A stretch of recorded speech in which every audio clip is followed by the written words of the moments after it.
तो वीडियो चालू होने से पहले मैं एक चीज़ बताना चाहता हूँ, तो जिसने भी इस सीरीज़ का पिछला एपिसोड नहीं देखा तो पहले वो देख ले, नहीं तो आपको ये सीरीज़ समझ नहीं आएगी। तो गोकू के टाइम चेंबर के आज़ाद होने के बाद गोकू बीरस के प्लानट चला जाता है और बीरस और वेजिटा और व्हील हैरान हो जाते हैं गोकू को देख के। इसके बाद गोकू बोलता है कि शायद से आप लोग मेरे आने से खुश नहीं है, क्यों है ना बीरस और वेजिटा। इसके बाद बीरस बोलता है कि कोई बात नहीं गोकू, तुम टाइम चेंबर पे नहीं मर पाए तो क्या हुआ, तुम मेरे हाथों से मरोगे गोकू। इसके बाद बीरस ये चीज बोल के हकाय कर देता है गोकू को। इसके बाद बीरस को लगता है कि गोकू अब मर चुका है, पर वो जैसे सामने देखता है तो वो चौंक जाता है, क्योंकि गोकू बीरस के हकाय से नहीं मरता है। और गोकू कहता है कि बीरस तुम इतने कमज़ोर हो जाओगे मैंने कभी सोचा नहीं था। इसके बाद बीरस शॉक होते हुए कुछ सोचते हुए वेजिटा को भेज देता है गोकू से लड़ने के लिए। इसके बाद गोकू बोलता है कि वेजिटा जो चीज़ तुमने मेरे साथ की थी वो एक बार को बर्दाश्त लायक थी, बट जो चीज़ तुमने मेरे फ्रेंड्स और मेरी फैमिली के साथ किया है मैं उस चीज़ के लिए मैं तुम्हें कभी माफ़ नहीं करूँगा। उसके बाद हमें गोकू का फ्लैशबैक दिखाया जाता है, जैसे ही वो टाइम चेम्बर के पोर्टल से निकलने वाला रहता है तभी वो सोचता है कि नहीं मैं सबसे पहले अपनी फैमिली से मिलूंगा। इसके बाद गोकू पोर्टल से टेलीपोर्ट होकर अपने घर चला जाता है और जैसे ही गोकू अपने घर पहुंचता है तो वो हैरान हो जाता है, क्योंकि उसका घर जल चुका था और सामने गोटेन और चीची और क्रिलिन और एंड्रॉइड 18 की लाश पड़ी हुई थी। और ये चीज़ देख के गोकू बहुत ज़्यादा गुस्सा हो जाता है और बोलता है बीरस मैं तुम्हें कभी माफ़ नहीं करूँगा।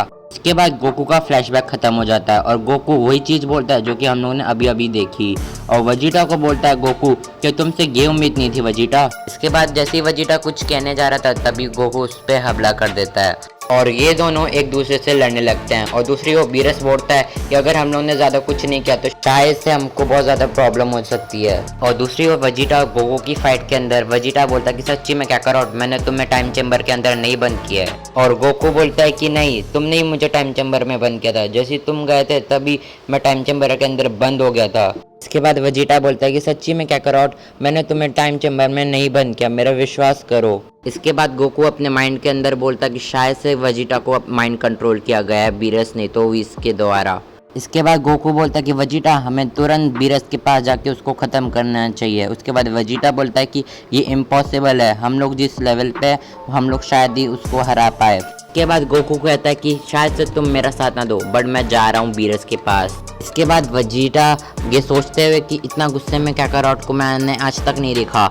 इसके बाद जैसे ही गोकू बीरस के पास जाने वाला था वैसे ही वेजिटा उसको रोकने की कोशिश करता है। फिर गोकू बोलता है कि वेजिटा तुम मुझे छोड़ दो, नहीं तो तुम भी मेरे हाथों से मर जाओगे। इसके बाद गोकू ट्रांसफॉर्म हो जाता है dark ultimate super Sen God ultra instant में। दूसरी ओर एक मिस्टीरियस कैरेक्टर को दिखाया जाता है जो कि बोलता है शायद से मेरे आने का टाइम हो गया है, और इन दोनों की फाइट कुछ ज़्यादा इंटरेस्टिंग हो रही है। दूसरी ओर वेजिटा गोकू के न्यू ट्रांसफॉर्मेशन देख के थोड़ा हैरान हो जाता है, बट वो स्माइल करके बोलता है कि तुम ही नहीं हो क्या करो जिसने नई फॉर्म अचीव की है। इसके बाद वेजिटा ट्रांसफॉर्म हो जाता है मास्टर अल्ट्रा ईगो पे। इसके बाद वेजिटा बोलता है अब मेरी बारी क्या करो, और इसी के साथ हमारा सेकेंड एपिसोड ख़त्म हो जाता है। और हाँ गाइस, मैं जाने से पहले एक चीज़ बता रहा हूँ, हमारा चैनल बहुत ज़्यादा क्लोज है 4K सब्सक्राइबर के लिए, तो जाने से पहले लाइक सब्सक्राइब और ज़्यादा शेयर भी कर देना। और इसी के साथ मैं मिलता हूँ किसी और वीडियो के शॉर्ट के अंदर, तब तक के लिए बाय बाय।